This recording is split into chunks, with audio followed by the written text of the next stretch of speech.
Hi, and welcome to Christopher's Kitchen. I'm excited to have you in my kitchen today. Today we'll be discussing stuffing, specifically clams and artichokes, as well as emphasis on technique and seasoning. Let's get right after it.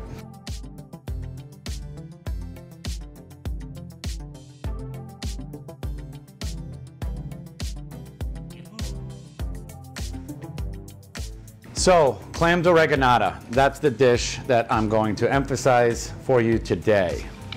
I have the clams already detailed and ready to go. At home, it's going to be a little bit more practical to not shuck your own clams. You certainly can, but not everybody's going to be familiar with that. Moreover, some people are going to just be apprehensive of doing that. So what I did for you today is I gently steam these clams just to the point where the clams open. At that point, I remove them. I save some of the clam juice right here, which is strained, so when the clams are steamed, the juice collects inside. Oftentimes there's a little bit of grit or some sand at the bottom of the pan. I strain that out and reserve some of the clam juice here. Here, the clam has been shucked out of the shell, meaning it's completely removed. There's two little abductor muscles on either side of the clam that you want to just run your knife underneath and remove the clam from the shell. The reason why that's important is because when you go to eat this dish, the clam will remove in one fell swoop with the fork, rather than try to fight the clam that come out of the shell and the stuffing perhaps rolling out. On to the stuffing.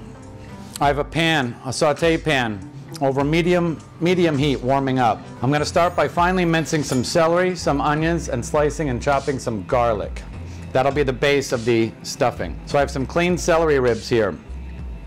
Any part of the celery will work. If you have some leaves on there, please don't get rid of them, it's good flavor. I didn't have them on this, these were just the hearts. If they appear to be dirty, run them under some cold water, perhaps just run a towel through the ribs, just to clean any sort of dirt that may accumulate.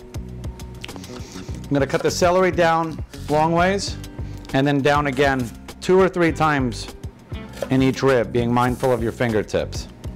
Slicing through it, slicing through it. Again, down the middle, and then creating some thin strips. And what that'll do is that'll allow us to dice this. I'm gonna turn these, and then I'm gonna do one more. Down the middle, again and again. Now, the celery can be turned. You can do half the amount at one time. Line everything back up, minding your fingertips. Fingertips curled in, knives going down over the front of your knuckles. And again, it's a slicing motion. The knife's really not leaving the front of the board. Keeping the tip down, slice through it, slice. Moving my fingers back, my knife is running along the tips of my knuckles. My fingertips are nowhere near the blade of the knife. I'm keeping my thumb in the back to keep the stack of celery together, and I'm simply just mincing through this. By doing it this particular way, you don't have to go through and run your knife through everything at the end. You certainly can, but what that does is it'll offer some irregular pieces. We're looking for uniformity here. Moreover, we're looking for small. Think about the size of the clam shell. You don't want to have anything too big that stands out. The stuffing needs to be relatively fine in texture. And we'll do the same thing with the onion. Onion, peeled, cut in half. Onions have natural striations running through it. When we cut down on the onion this way, the root end is still intact, although it's trimmed. I'm cutting down through the onion, again, on the tips of my knuckles. Fingertips are tucked in, and then you turn the onion. This is where it gets a little more tricky, because we're gonna cut through the onion horizontally now. Hand on top, run your knife through the middle. You don't wanna go all the way through, you just want to go about 2/3 of the way in. Now at this point, just like the celery, we're going to slice through this into a fine dice. By cutting through initially both sides, it will yield the dice for you that you're looking for. When you start to get to this part of the end where your knife only goes about 2/3 of the way through, you can turn the onion down, put it on its side, slice through it. That'll give you some pieces that you can then turn and finally mince on the other side here. And that's how you properly mince an onion. And that way the whole thing, you have 100% yield on it by doing it this way. And then lastly, some garlic. Garlic has the root end in it. I like to just cut that root end off, just like this. just that tip. There's nothing wrong with it. It tends to be a little fibrous and, if anything, a little dry. So I like to remove that. And in this case, we're going to smash the garlic, leaving yourself some room on your board. I like the idea of a wide board. That way you're not so compact on everything and you can have room to groove. You don't want to be too tight here. All right, so to smash the garlic, blade down, touching the board. All right, so with the blade angled down like this, we can smash the garlic like that and not worry about hitting the blade with our hand. So the blade's down on the board, garlic's down, smash. What that does is it really opens up the garlic so then you can run your knife through it and mince it. If you're using something like elephant garlic, which is much larger, which I happen to like, you can simply dice it like you would an onion. You would run your knife down through it, cut through it, and simply dice it because it's a larger clove. Okay, so to recap, clams are shucked, celery's diced, onions are diced, and the garlic. So now in your pan that's been warming up over medium heat, a couple tablespoons of olive oil. The same exact stuffing is going to work for an artichoke that we're going to do as well. I'll get back to this, but we're going to do the exact same stuffing on two different applications here. I want to show you how to stuff an artichoke, and I'll walk you through how to cook that as well. So the pan, you can see a very light smoke point on the pan. It's exactly what you're looking for. We're going to take about a tablespoon of butter, put that right in. This is what's called a bench scrape. Oftentimes it's used in pastry and sweet applications. It's good because you can pick up dough and flour and such, but it works very well for picking up vegetables on your board. So I'm simply just picking up the onion, the celery, and the garlic. That's all going to go right into the pan. And this is going to cook. It's going to sweat over medium to medium-high heat for about 5 minutes or so. What we want to do is soften the vegetables here and really get some flavor started. You should immediately start to smell this once it hits the pan. That garlic and the onion is really going to permeate the air and wake up the household if anybody's sleeping. A little bit of Sicilian wild oregano. You don't certainly have to use this. It's got a nice floral note that I like, but it's entirely up to you. If you have regular oregano, use that. If you have dried oregano, you can certainly use that. In the event of using dried oregano, your quantity, you want to diminish the quantity. It tends to be much stronger than the fresh herbs. In other words, if you use 2 tablespoons of fresh herbs, you would need about 2 teaspoons of a dried herb, for example. So the vegetables are continuing to sweat. I'm going to add some herbs to this now just to get a little bit of flavor in that. Some chopped parsley and the Sicilian oregano. We're going to reintroduce the herbs at the end of this as well. I like the idea of cooking herbs in as something cooks and then reinforcing that with the fresh herb at the very end. You get 2 different notes, 2 different levels of flavor. Same thing here with the salt. We want to season now with some salt. What that does, the salt's going to help release some natural liquid in the vegetables. That's exactly what you want to do. And a little bit of pepper. And we'll go back and re-season this towards the end. And this is going to cook for 3 to 5 minutes to soften everything, and when we come back we'll take it to the next step and continue to stuff the clams.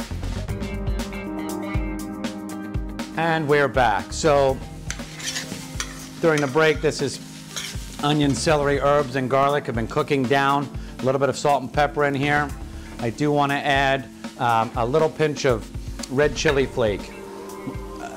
Not looking to make this dish spicy on any particular level. What this does is it adds a level of flavor rather than a little bit of heat. It works as a balancing flavor in this case, rather than we're looking for something to scream heat here. You can make this as spicy as you'd like. It is not intended to be a spicy dish. It's simply there for a little bit of balance. So now that the onions and celery have cooked down right where we want them, they've softened, they've lent their flavor. Now we're going to continue to build some flavor here. I have a little bit of white wine that we're going to reduce. A couple tablespoons of white wine, as well as a few tablespoons of clam juice. The reason why we want to have so much liquid in here at this point is because we want this to reduce down and evaporate down. Knowing that we're going to add some dry breadcrumbs to this, if this mixture was too dry and we go to add the dry breadcrumbs to it, it's only going to compound that and make for a dry mix. What we're looking for at the end on this mix is a softened, moist stuffing.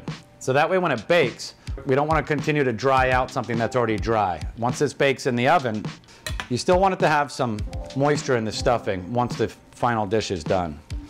So that white wine and clam juice is going to reduce down, and at this point, we can introduce some lemon. Lemon serves a couple purposes here. We're not only going to use the juice of the lemon, but we're going to start by using the outside zest of the lemon. The zest of the lemon contains more flavor than the juice. There's a lot of natural oils. Oftentimes you can see that. So when I go to grate this, I have a microplane here. Any kind of zester that you have will work. I like to zest directly over something. What you're going to do is you're going to take your lemon and you're simply just going to run it down and turn it as you're running it down over the zester. You only want the outside of the lemon. You're not looking to get into that white pithy part of the lemon. It tends to get a little bit bitter at that point. The reason why the zest is so helpful here is because you don't always want to add lemon juice to something. It's very acidic. It also adds liquid that you may not want. In this case, the lemon juice is fine, but lemon zest goes a very long way. So I'm going to zest some lemon directly into the pan. You'll immediately start to smell the lemon as it zests right in, and you'll tap that out and the zest will go right in. At this point, I still want the juice as well. So I'm going to cut the lemon in half, squeeze the lemon through my fingers, and capture any seeds that may drop. If you have a lemon reamer or a lemon juicer, by all means use it. I'm not one that likes to use a lot of different instruments if I don't have to. It goes back to, you know, having a lot of things to wash at the end. You simply just don't need it. If you have it, use it. Lemon juice of one lemon directly into my fingertips here, and I'm catching any seeds that come out. There's about 6 seeds right here that didn't make it in. This lemon had quite a bit of juice. I'm only going to squeeze a little bit of this next one in, and then when we taste this in a little bit to see where our flavor is, we may decide to add a little bit more lemon to it. At this point, we do want to add another knob of butter, or 2 in this case. The butter is going to actually flavor this, and it's going to add a level of moisture that we're looking for before we stuff the clams. So now that the butter is incorporated, I'm going to mix that right in, and then I'm simply just going to fold in and work in some Italian breadcrumbs here. These are actually plain breadcrumbs. If you had seasoned breadcrumbs, by all means use that, but I have enough seasoning. We've built enough seasoning right here in the pan that the plain breadcrumbs, we can control exactly the amount of seasoning that's going on in the pan when we use the plain, but I would still encourage you to make this dish even if you have the seasoned breadcrumbs. So now that the butter's incorporated, the lemon, I am going to taste this to see where it's at before I add the breadcrumbs. I like to keep plastic tasting spoons around, one-use spoons. And this is very good. I'm getting the lemon right away, the herbs that are cooked into that, the garlic and the onion and the celery, and the acidity from the white wine. It's right where we want it. I do know we're going to need some more seasoning in this. However, we'll get back to that once we add the breadcrumbs. So in this case, now that the everything is cooked down right where we want it, we have quite a bit of liquid in there, we can start to introduce the breadcrumbs. I'm not going to add all of these at one point. I'm going to add about half. I'm going to simply just work these in, and what the breadcrumbs are going to do is they're going to start to accept all the liquid that's in that pan. In the event you added too many breadcrumbs at this point and your mixture got too dry, it's no problem. You can simply go back and add a little bit more clam juice if you have it. I would not recommend adding a little bit more white wine at this point because you don't have a chance to cook that alcohol out. But in the event you don't have any clam juice left, a couple tablespoons of water will get you right where you need it.